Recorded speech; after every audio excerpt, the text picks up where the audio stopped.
सत्तरीत eco sensitive zone नाका म्हणून लोकांनी विरोध केला। वाळपय नगरपालिकेच्या सभाघरांत सुमार 3000 लोकांची या सभेत उपस्थिती आशिल्ली। सोमारा या जाहीर सभेत सत्तरी तालुक्यातले सरपंच, पंच, पर्येचे आमदार देविया राणे, नगराध्यक्ष आणि हेर मानेस्त या जाहीर सभेत हाजीर आशिल्ले।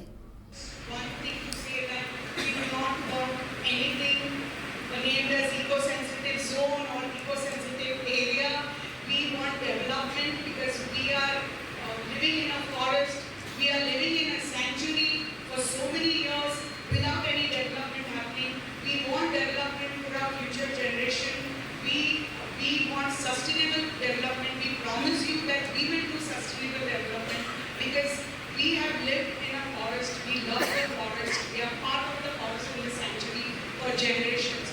So nobody here or the future generation is going to do anything to destroy a forest or the sanctuary or the animals or anybody living around them.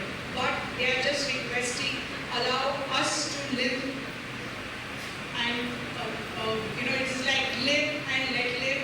So allow us to live in peace, allow us to work in peace, allow us that respect that we want from the officials and from the government. कोण जरी काल एक statement केलो हांगा सत्तरीच्या भायसून प्रसिद्धी घेवपा खातीर कोणी तरी एका पक्षाचो लिडर एक स्टेटमेंट केलो सत्तरी टायगर रिजर्व रोड डिक्लेअर करपा म्हणटा तो तेका हिम्मत आसा सत्तरी येवन स्टेटमेंट करून सांग भायर सत्तरीच्या भायर स्टेटमेंट करपाक इजी अशे लोक हे सत्तरीच्या भायर लोक स्टेटमेंट करून करून आमची सत्तरी नष्ट करून सोडटात आनी आमकां लोकांक काबार करून सोडटात तेन्ना तेणी तशी वक्तव्य करची न्हू सत्तरीच्या लोकांचो हक्क बगतो न्हू हे बाकी आमचे हे गांवचे लोक पळोवपाक आमचे आरोग्य मंत्री विष्णू बाबा आसात आमची भाभी घरादार आसात तो आमकां अशें सल्ल्यांच्या मेसेजची गरज ना।